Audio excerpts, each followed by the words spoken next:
Hello class. My name is Professor Pinold, and I'm so pleased to be talking with you in light of Nathan's absence today.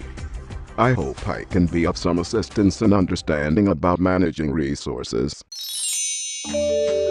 Managing a classroom means managing all the stuff that inevitably goes along with teaching. Many new teachers struggle to keep up with all the paperwork generated in the classroom. Watch this next example of a new teacher who quickly learns an important management lesson in devising systems for managing the paper flow.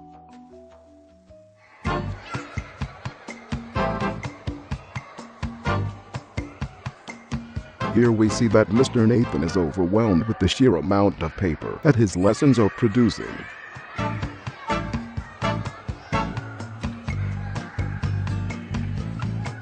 Mr. Nathan develops homework folders. These folders go home with the children to be reviewed by the parents or guardians. Needs help. It's not going to be easy. Okay, so you need to think of a sentence.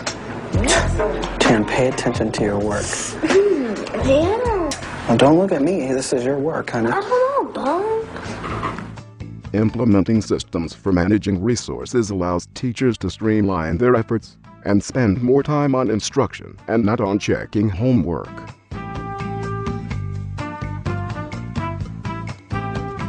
Let us watch this next clip where Mr. Nathan discovers another system that can be useful for many necessary management tasks.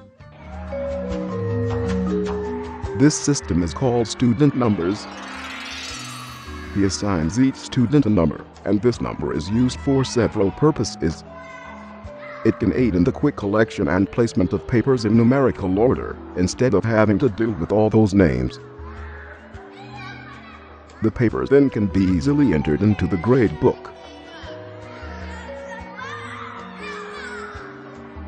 Mr. Nathan has even chosen to mark materials, such as individual crayons and pencils, with students' numbers so they can be quickly and easily identified. Students can even sound off at a fire drill to ensure that all are present. Oh no!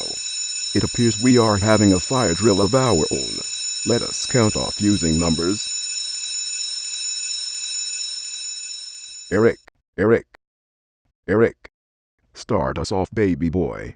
1, 2, 3, 4, 5, 6, 7, 8, 9, 10, 11, 12, 13, 14, 15, 16, 17, 18, 19.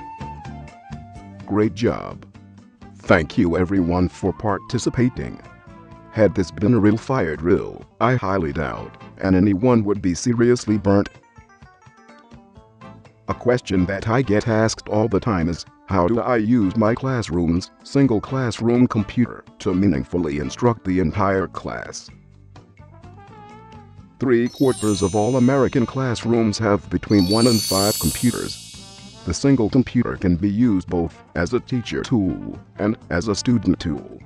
The teacher uses it as a tool for preparing instructional materials, communication with families, and keeping track of students' progress. Well, don't take my word for it. Allow me to introduce to you Carlina Worthright, PhD. She is an expert on computers, and she is here to tell us how we can use a single computer for an entire classroom.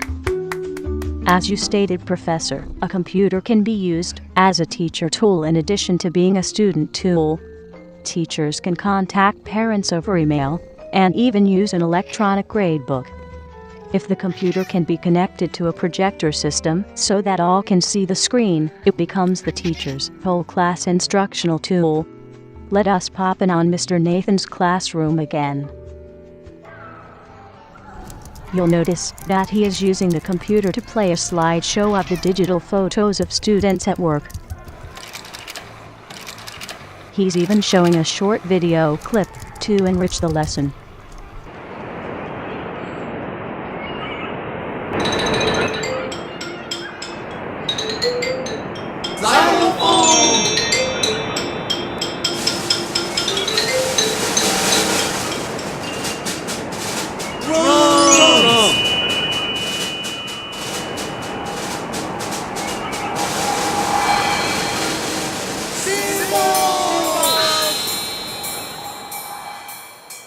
A single computer can also be used as a student teaching tool.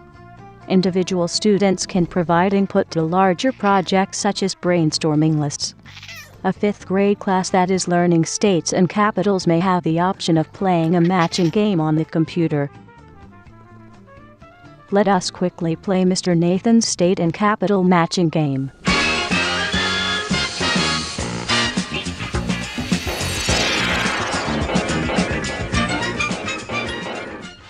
Eric, what is the capital of Alabama? Eric, what is the capital of Alabama? You're right. Great job. With only one computer in the classroom, Patricia, I can't help but ask myself, how in the heck is every child going to get a chance to work on that dang computer? Please excuse my language, Dr. Worthright. I have a son who doesn't get a lot of computer time at his elementary school. That is quite all right, Professor. I'm glad you asked that question, and I'm sorry to hear about your son. To ensure that all students work on the computer, Mr. Nathan creates a schedule and posts it so that small groups or partners can check and monitor their own visit. Mr. Nathan also may hang a check sheet near the computer so students check off their names as they complete their computer activities.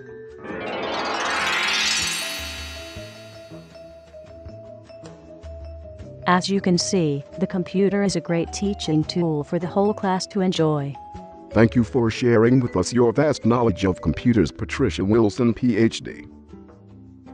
And I would like to thank you all for letting me speak with you today. I hope that my presence this afternoon was insightful and informative. Enjoy the rest of the presentation.